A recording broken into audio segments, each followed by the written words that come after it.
And if we operate the existing supply chain system to max out production, we do not have enough to replace that system for over 2 years.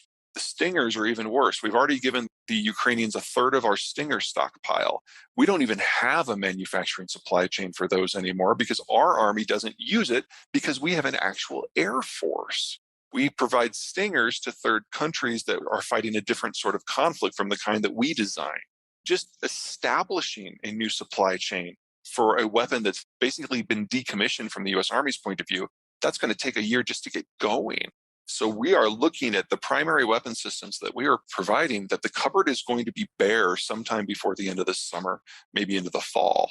And if the Ukrainians have not managed to break the Russian military in that time frame, then this war of attrition, the Russians have more guns, they have more tanks, they have more people, and they will roll over Ukraine. So at some point in probably, let's call it September, October, the math of this war is going to change dramatically. Either the US is going to have to up its game in terms of involvement and risk that direct conflict, or it turns into a partisan war where the Ukrainians have fallen and they're fighting from behind enemy lines now, trying to savage the Russian deployments from within. Either way, the level of risk goes up substantially. The Chinese now know that everything that they thought was true about international conflicts has been proven wrong, whether it's sanctions or boycotts or how the other side fights. And unlike Ukraine, which has a very long land border with the Russian space, Taiwan's a moat. So the scale of casualties the Chinese would suffer would be at least a factor of 5 more than what the Russians have suffered just to get to the island. The Chinese now know that they couldn't capture Taiwan quickly. They couldn't impose a done deal on the rest of the world. They would be subject to sanctions and boycotts, and every step of that process would deindustrialize the Chinese system. So they have to come up with another plan, and it's not clear that they can. And strange of strange, the Chinese are actually boycotting the Russians more in many sectors, it's like energy, than the Europeans are. They don't want to get fought. The state companies in China do not want to fall to American sanctions or boycotts. They are too integrated and too dependent. And so we've actually seen a drawdown in the number of Chinese contracts with the Russians since the war started. Oh, sure, that's easy. Shale revolution has proved to be far more economically viable than I ever thought. When the first book came out, I got a lot of crap for being overly exuberant about the cost of production in the shale fields and how much production could expand. I was generally on the far extreme in terms of optimism of that. And the prices have come down faster and expanded faster and been more stable than anything that even I would have predicted. We now have large portions of the Marcellus and the Permian Basin that are cost competitive with the Saudis. And we're seeing production schemes. The wells may draw down very quickly. Most of their output comes in the first year, but the capacity of the shale sector to get more and more oil out of each individual well has expanded massively. It used to be that a good shale well was 100 barrels a day. Now we're regularly topping 2,000 and 3,000. So everything that people say about shale in terms of cost structures being questionable and different from conventional is true, but it hasn't mattered because the technology has advanced so quickly. And that makes the United States' oil patch the only industry in the energy sector globally that can expand output in a reasonable amount of time. They're probably going to add 1 million to 1.5 million barrels of fresh production this year. It's not enough to make up for what's fallen off the Russian system, but it's a good start. It seems like an easy fix, doesn't it?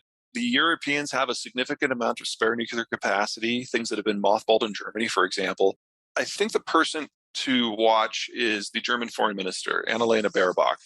She is one of the co-leaders of the Green Party. And her party, from its very foundation during the Cold War, has been anti-nuclear everything, to the point that the Greens have even supported lignite coal mining over nuclear power. Now, Ms. Baerbock, her first foreign trip after becoming foreign minister in the first of the year was to Russia to interface with the Russian foreign minister specifically on the issue of Ukraine. And before she could say anything, Sergei Lavrov, the Russian foreign minister, insulted her country, her party, her person, and her gender in the most personal ways that he could just saying that there's no reason you should be here. You're incompetent. You represent a horrible party in a broken country. And really, I just need to talk to the Americans because that's where you get your marching orders from anyway. The Green Party in Germany has long been pro-Russian. The Russian natural gas helps them get away from nuclear power. So she went back home humiliated and angry, and has been the driving force of German foreign policy as regards the Ukraine war ever since. She has built up in a very short period of time a huge amount of gravitas and earned respect from multiple aspects of the German political spectrum. And so when she decides that we have to go back to nukes, it's going to happen because she now has the political strength to make that decision. So right now, the Germans are trying to figure out how to get by without Russian coal, without Russian oil, without Russian natural gas. And the very short answer is they can't do it this year unless they turn the nukes back on. And Ms. Baerbock is the one who's going to be able to make that decision. She doesn't want to. This has been the core issue for German Greens going back to the beginning, but she is in the right position at the right time to make that decision. And so what we're going to have is later this year, there's going to be interruptions to the oil and natural gas flows from any number of reasons. It's either going to be cut off because of insurance, cut off because of the permafrost, or cut off because the Ukrainians blow up the lines. One way or the other, this stuff is all going away. And the Germans will have a choice between no electricity or nuclear-powered electricity. And they're not stupid. But one of the very first things that the Soviet propaganda machine did back in the 1960s is make Americans, make Westerners, Europeans distrustful of nuclear power because it increased Russian control of the energy space. And it worked very well for them. It's still working very well for them. But I think we're going to have a break in that later this year, at least in Germany. It's, again, one person, Elvira Nabiullina. She is the central bank chief. I honestly think she, if not the smartest person on the planet right now, she's certainly the smartest central banker. She tried to quit when the war started, and Putin made it very clear that he did not recognize her resignation. He immediately posted her to another 5-year term.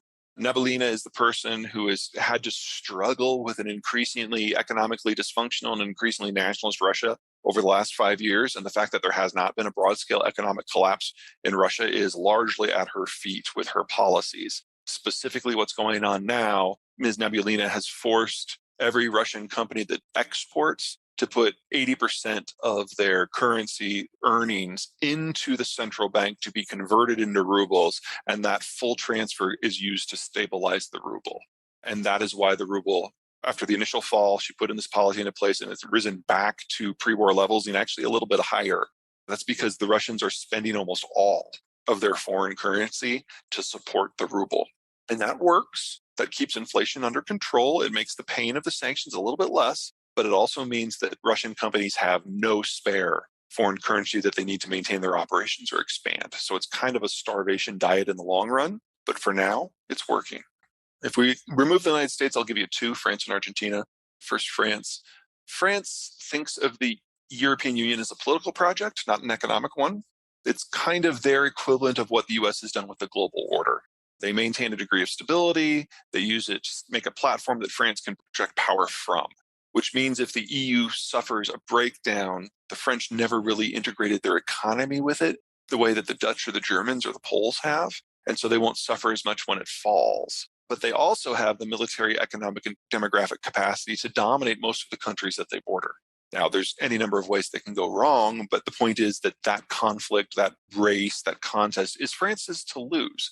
They have all the things in place that most of their border countries don't have. They have food security, they have energy security, they have a projection-based military. They can play in a lot of ponds and do very well.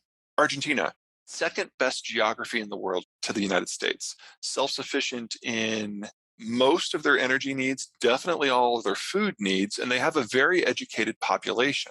Now, their domestic economic management has been disastrous for pretty much the last century.